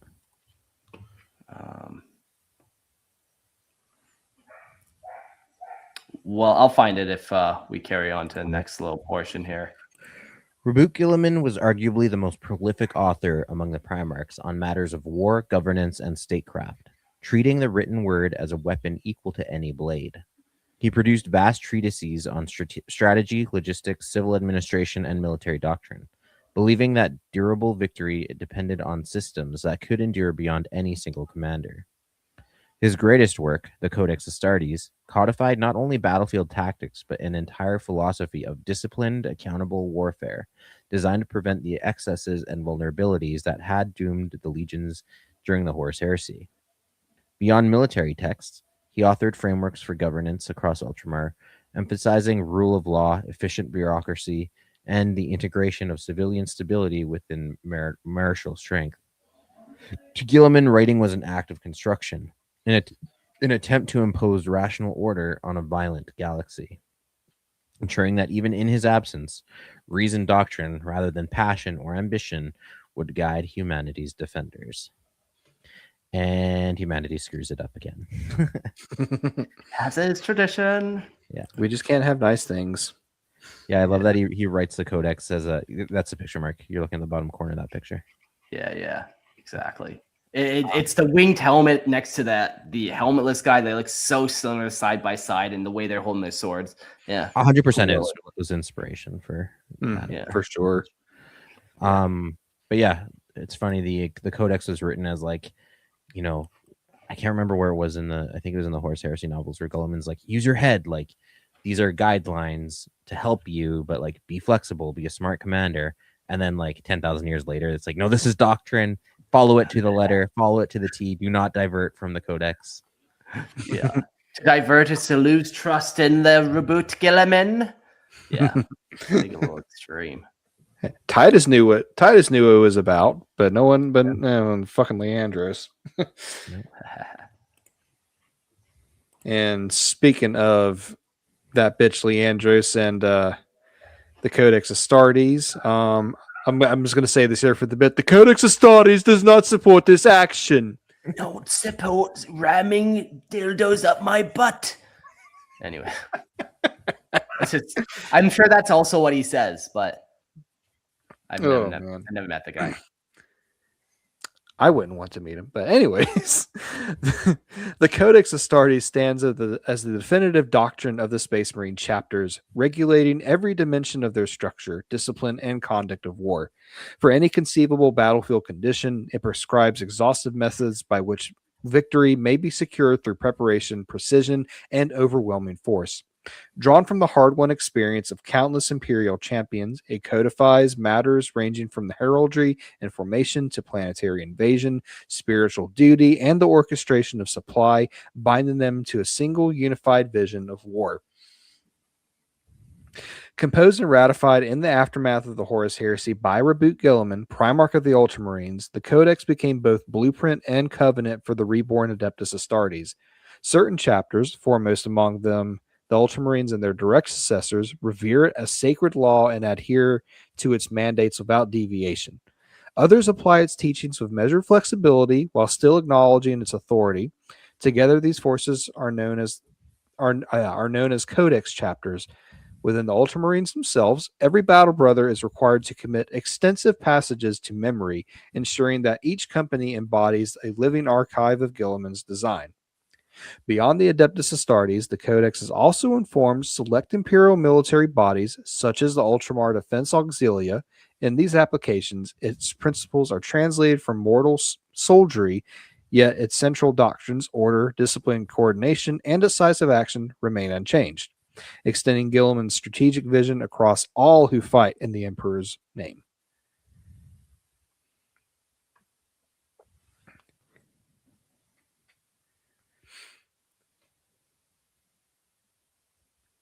Oh, I like this one comment. It says, the Codex is is the Imperium's greatest weapon, knowledge and control. Yeah, for sure. Like, this has kind of been what has allowed the Imperium to survive 10,000 years without, crumbling into another Horus Heresy, while still being able to expand or defend and all that kind of stuff. Yeah, without kind of this document, it would have been kind of crazy. People fought him on the... Go for it. I was going to say, it's funny too, because like in the game Bolt Gun, for anyone that's played it, it's like essentially like a Doom copy, but with like a Warhammer coat of paint. You're playing as an Ultramarine captain, and if you let his character sit idle enough, he actually like pulls out like his own copy of the Codex Astartes and just starts flipping through the pages. Nice. Yeah. There has been a lot of different passages written from the Codex Astartes. It's one of those things that you could just keep writing and put it in there, find a slot for it. I did find a couple excerpts that we'll kind of go over, but there are many, many, many more. They shall be entire Codex cover to cover. No, not yet. I'm saving that for a very special episode of when I cover 40K books. Okay. But I got to learn to read first before I get into that one. They shall be pure of heart and strong of body, untainted by doubt and unsullied by self-aggrandizement. They will be bright stars in the firmament of battle, angels of death, whose shining wings bring swift annihilation to the enemies of man. So it shall be for 1,000 times 1,000 years, until the very end of eternity and the extinction of mortal flesh. For our enemies will bring us to battle on the caprice of chance. The alien and the renegade are the vagaries of the galaxy incarnate. What can we truly know or would want to know of their ways or motivations? They are to us as the rabid wolf at the closed door that knows not even its own mind. Be that door. Be the simplicity of the steadfast and unchanging, the barrier between what is known and the unknowable. Let the Imperium of man realize its manifold destiny within the while while without its mindless foes dash themselves against the consistency of our adamantium. In such uniformity of practice and purpose lies the perpetuality of mankind. And that gives a little Codex passage that I'm not even going to attempt to read. Gather your wits as the traveler gauges the depths of the river crossing with the fallen branch before wading into the waters. That's fun. If you know both yourself and your enemy, you can win 100 battles without a single loss. The clever combatant imposes his will on the enemy, but does not allow the enemy's will to be opposed on him. A little rapey there, but okay. Without combat knife, bolt gun, and grenade, the Space Marine shall assail his foe. The chain sword is the will of the Space Marine made manifest. The Space Marine shall master all weapons, all battlefields. When hurried, the Space Marine shall drive his enemies back. The Space Marine will never know defeat. The tactical squad shall draw the enemy's fire, thus allowing the devastated squads to attack from the position of strength. Know thy duty and discharge it above all else. And they shall be the angels of death. Shells, blades, fire, or claw, none shall slow the march of the power-armored Space Marine. Look to your war gear, brothers, and let it never leave your sight. Your armor is your life ward, and your bolt gun is the Emperor's wrath incarnate. A planet's skies are the battlefield just like any other. Understand them, dominate them, drive your foe from them without mercy. In this way, you shall secure victory. To die without purpose is not a service to the Emperor. It is a heresy to waste lives entrusted to you as an Imperial officer. There is nothing more shameful or disloyal in a righteous retreat. But in withdrawing from the enemy's presence, allow him to never scour. Skewer? That which cannot be saved must be destroyed. Leave no weapons, armor, transports, food, or water in your passing. Scorch the earth at his feet and leave him desert and desolation as his victory gifts. Nice.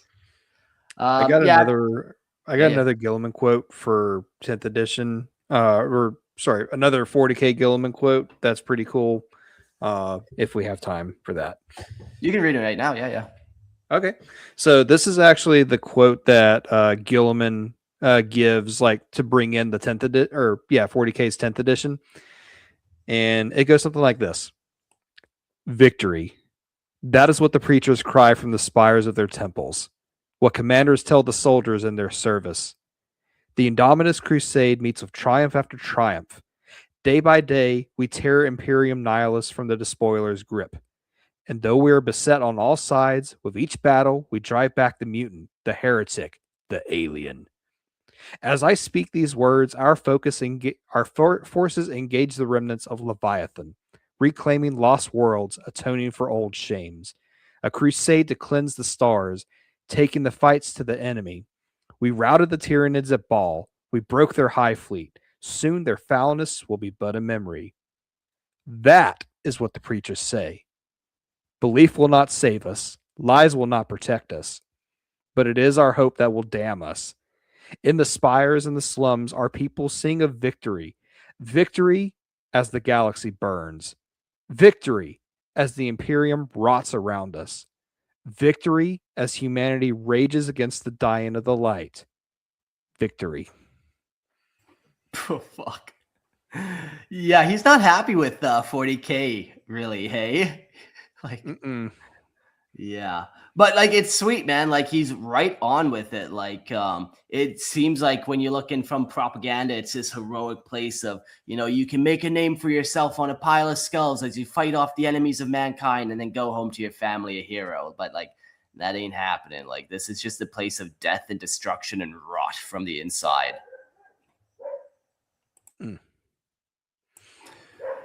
Very cool. Well, that's where we will leave it. We've mentioned Guilliman coming back in 40k many times. We'll definitely eventually be doing an episode on that. Maybe after all the Primarchs are done, we'll go back through them one more time to just do, like, where are they in 40k? We'll see how that kind of pans out. But yeah, I am glad that this isn't the end of Guilliman. Like, it's cool kind of have some Primarchs back, I suppose. It's cool kind of seeing them up and about. They didn't bring them back the way I would have liked, but whatever, you know. A little too much witchcraft. Mm-hmm. But honestly, like if you really think about it, like he is probably the best choice to bring back, at least at that point in time of the galaxy's history. Yeah, I feel like, you know, once again, he has no real impact while having huge impact. Like he's not leading crusades necessarily in the same way that like if you brought like some other Primarchs back and like really shifting power and like or trying to dominate everything the way some might, or yeah, he kind of is just holding everything together and keeping what already exists from shattering, you know. I got some crazy dogs barking in the background, so that's nice. Whatever. They kill raccoons all the time out here. It's fucking wild, man. Raccoons and possums. You fucking look out. They're probably out there eating one's asshole right now. But why the asshole specifically? I don't know. That's just what dogs and bears do, man. That's just what they do. The tastiest part. Yeah. Just what they fucking do. So let's go around the table. Final closing thoughts. Christian, you said you like them. Yeah, I've looking at him through the eyes of like a optimist that's slowly being jaded by reality. I kind of love that. I feel seen in it. I also always liked Rome, so I feel seen in it. Oh Get my it. god. Yeah, no, definitely it fits. Like you bring this heroic figure back, but he's marred, he's worn, like he's like fucking yikes. Yeah. I love it. I was gonna say we have Christian representation. Here we go. He's happy. Yeah. No, it was never an obligation. I don't have to see myself in things for me to like them. But it just so happens that I do feel for Guilliman.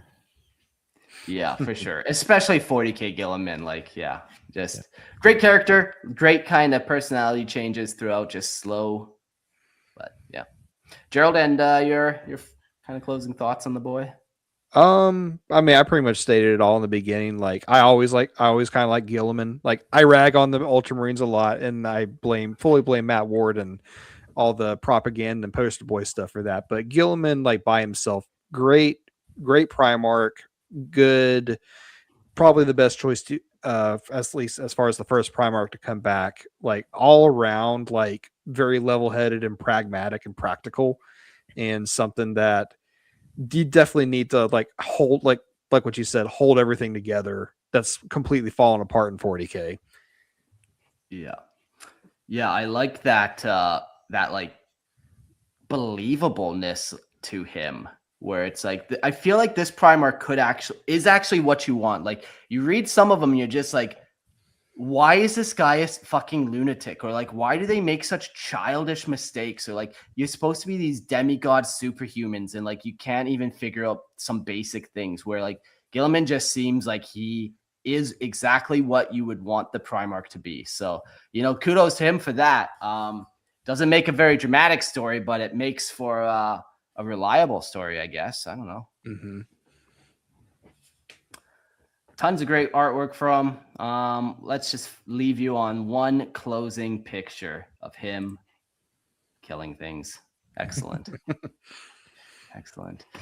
Cool. Well, thanks everyone for listening. That's Roboute Guilliman. He does come back. You'll see more of him later. But the next episode, we're going to dive into his Ultramarine Legion in 30K.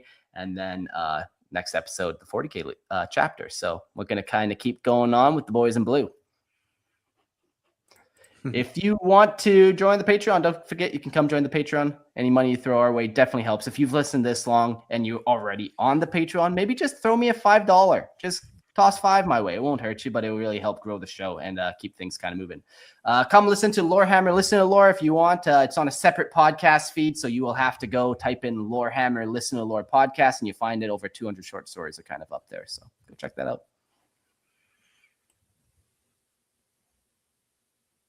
And if you like to listen to Star Wars content, come check myself and Jordan out on the Star Lores podcast, where we discuss everything from Star Wars Legends.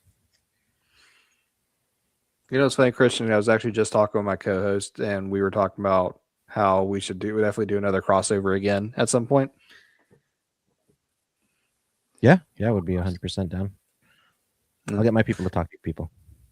Yeah, sounds like a winner. And so speaking of co-hosts and whatnot, when you're done listening to Lorehammer Listen to Lore, and Star Lore's podcast, come on over and listen to Grim Lore, where we talk about Warhammer Fantasy, Age of Sigmar, and any kind of dark and twisted settings that we feel like talking about. We actually just recently recorded an episode where a guest of ours was talking about Evangelion and all the crazy stuff that happens in that setting. Yeah, that's a pretty wild one. I'm not super familiar with it, just kind of the basics, but yeah, it's pretty wild, that one. Yeah. Cool. Well, thanks everyone for listening, and we'll see you all on the next episode. Have a good one.